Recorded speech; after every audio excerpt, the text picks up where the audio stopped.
दिया गया है। जय हिंद दोस्तों, आज भी कुछ बड़ी और ब्रेकिंग अपडेट के साथ वीडियो की शुरुआत करते हैं। आप इस वीडियो को किस जिले, किस राज्य से देख रहे हैं, ये बताना न भूलें। चलिए दोस्तों, पहला अपडेट देखिए। उत्तर प्रदेश की सरकार ने अलीगढ़ जिले में पंजीकृत 120 मदरसों की गहन जांच का आदेश दिया है, ताकि यह पता लगाया जा सके कि उनमें से कितने धर्म शिक्षा के नाम पर कानूनी और वित्तीय नियमों का उल्लंघन कर रहे हैं। ये कदम शिक्षा और सुरक्षा दोनों दृष्टिकोण से लिया गया है, क्योंकि प्रशासन को संदेह है कि कुछ मदरसे गैरकानूनी फंडिंग व अप्रमाणित गतिविधियों में शामिल हो सकते हैं। एक टीम गठित की गई है जो मदरसों की पंजीकरण, शिक्षक नामांकन और वित्तीय प्रवाह की तह तक जांचेगी। इसके बाद उनके खिलाफ उचित कार्रवाई की जाएगी यदि नियमों का उल्लंघन पाया गया। यह फैसला ये संदेश देता है कि राज्य शासन शिक्षा संस्थानों में पारदर्शिता लाने पर जोर दे रहा है। तो अगला अपडेट देखिए। उत्तर प्रदेश शिक्षा सेवा चयन आयोग UPSESSB ने TGT भर्ती परीक्षा को स्थगित कर दिया है और नए परीक्षा तारीख की घोषणा अभी होनी है, जिससे हजारों अभ्यर्थियों के लिए तैयारी में असमंजस की स्थिति उत्पन्न हो गई है। पहले ये परीक्षा जुलाई में होने वाली थी, लेकिन अधिसूचना में बदलाव आ गया है। इस बदलाव का असर उन छात्रों पर बहुत बड़ा है जिन्हें सरकारी स्कूलों में शिक्षक बनने का सपना है और उन्होंने कठिन तैयारी की थी। आयोग ने कहा है कि नए शेड्यूल के बारे में जल्द ही आधिकारिक जानकारी जारी करेगा। इसके साथ ही उम्मीदवारों से अपेक्षा की जा रही है कि वे नियमित आधार पर आयोग की वेबसाइट और नोटिस बोर्ड देखें। चलिए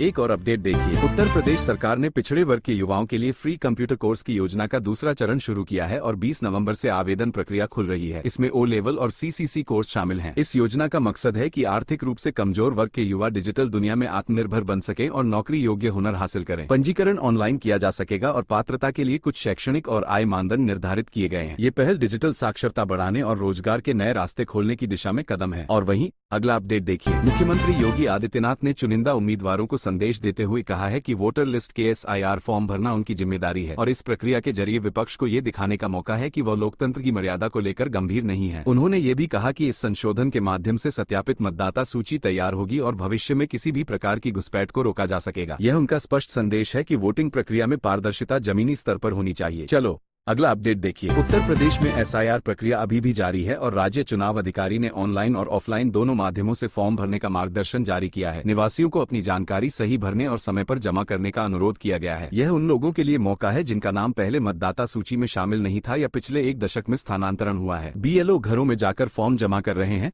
और ऑनलाइन आवेदन करने वालों को मोबाइल और इंटरनेट के जरिए सुविधा दी जा रही है। इसके साथ साथ निर्वाचन अधिकारियों ने प्रत्येक जिले में हेल्प डेस्क स्थापित किए हैं ताकि जनता को सहायता मिल सके। तो और एक अपडेट देखिए। उत्तर प्रदेश में स्वास्थ्य विभाग ने एक नए स्वास्थ्य जागरूकता मिशन 2025 की शुरुआत की है, जिसका उद्देश्य है ग्रामीण और शहरी इलाकों में स्वास्थ्य साक्षरता बढ़ाना और रोग प्रतिरोधक क्षमता में सुधार करना। इस मिशन के अंतर्गत ट्रेनों, पंचायतों और स्कूलों में स्वास्थ्य शिविर लगाए जाएंगे और लोगों को टीके, पोषण और जीवन शैली के लाभों के बारे में जानकारी दी जाएगी। इसके साथ ही स्वास्थ्य स्वयंसेवकों को प्रशिक्षित किया जाएगा ताकि वे अपने समाज में निरंतर जागरूकता फैला सकें। ये पहल प्रदेश को स्वास्थ्य दृष्टि से मजबूत बनाने और दीर्घकालीन कल्याण सुनिश्चित करने की दिशा में एक बड़ी पारी है। चलिए दोस्तों अगला अपडेट देखिए। सोने की कीमत में आज गिरावट देखी गई है, जबकि चांदी के दाम तेजी से बढ़े हैं। बाजार विश्लेषकों के मुताबिक ये डॉलर में कमजोरी और वैश्विक मांग में उतार चढ़ाव का नतीजा हो सकता है। इस बदलाव से आम निवेशकों और कीमती धातु व्यापारियों दोनों में हलचल है, क्योंकि सोने चांदी में निवेश करने वालों को ये समय पारखी नजरिए से देखना होगा। और वहीं अगला अपडेट देखिए। आज उत्तर भारत के मौसम में बदलाव की चेतावनी है। दिल्ली, NCR,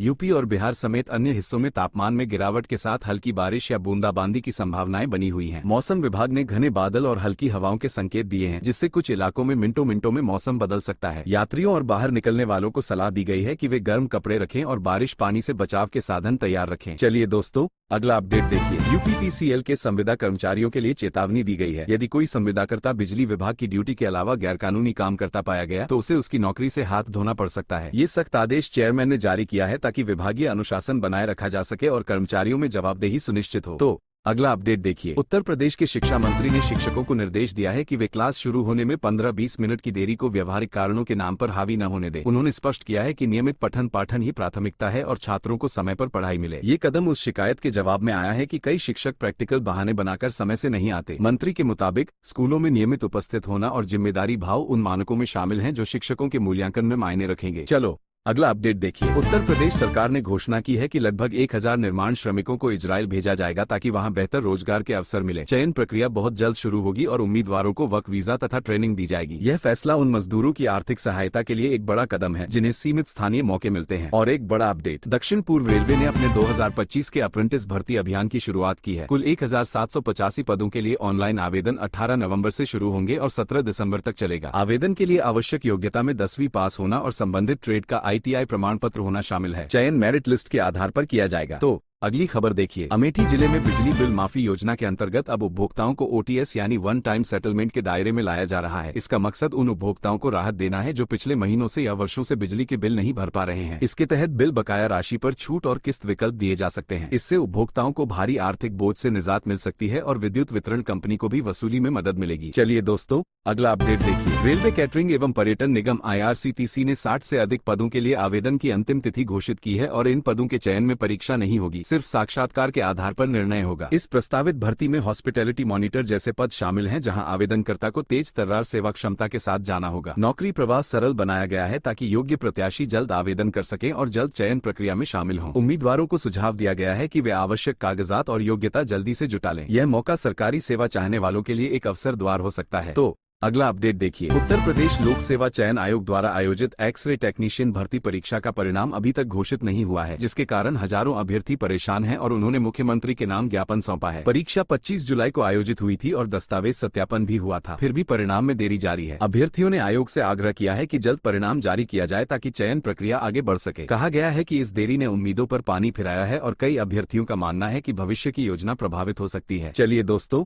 अगला अपडेट देखिए। लोक निर्वाचन अधिकारी कार्यालय द्वारा चेतावनी जारी की गई है कि अगर कोई मतदाता 2 स्थानों से SIR फॉर्म जमा करता पाया गया तो उसे 1 वर्ष तक की सजा हो सकती है और मतदाता सूची से निकाल भी जा सकता है। यह निर्देश मतदान पद्धति में रिश्वत और दुर्व्यवहार को रोकने के लिए उठाया गया है। निर्वाचन अधिकारियों ने कहा है कि मतदाता लिस्ट में हर नाम सही और एक समान होना चाहिए और फॉर्म केवल एक ही ठिकाने से जमा करें। सोशल मीडिया पर इस चेतावनी के बारे में जानकारी प्रसारित की गई है ताकि लोगों में जागरूकता बढ़े। और वहीं अगला अपडेट देखिए। मुख्यमंत्री योगी आदित्यनाथ ने जीवन धारा अपराधियों को चेतावनी दी है कि यदि उन्होंने अपराध किया तो अब बच नहीं सकेंगे। उन्होंने कहा कि राज्य में अपराध नियंत्रण में नॉन बायस तंत्र लागू किया गया है और व्यवस्था को पूरी तरह सक्रिय किया गया है। अपराधियों को अब गिरफ्तारी और न्यायिक प्रक्रिया से नहीं बचने का भरोसा होगा। उन्होंने कहा कि कानून व्यवस्था में कोई समझौता नहीं होगा और पुलिस प्रशासन को निर्देश दिए गए हैं कि वो शीघ्र कार्रवाई करें। इस बयान से यह संकेत मिलता है कि सरकार ने अपराध प्रबंधन में अपनी मंशा स्पष्ट कर दी है। चलिए दोस्तों, अगला अपडेट देखिए। उत्तर प्रदेश के प्राथमिक विद्यालयों में अब 4 ट्रेनों की रद्दीकरण सूची जारी की गई है। 19 एवं 20 नवंबर को 4 ट्रेनों को कैंसिल किया गया है और 6 अन्य ट्रेनों की ऑपरेशन रूट में बदलाव हुआ है। इनमें शताब्दी एक्सप्रेस भी शामिल है। रेलवे विभाग ने यात्रियों से आग्रह किया है कि वे समय सारणी की जांच करें और वैकल्पिक व्यवस्थाओं का ध्यान रखें। ये बदलाव निर्माण कार्य और रेलवे इंफ्रास्ट्रक्चर सुधार के हिस्से में किया गया है। यात्रियों को सुविधा के साथ सहयोग देने के लिए स्टेशन पर सूचना बोर्ड व हेल्प डेस्क स्थापित किए गए हैं। तो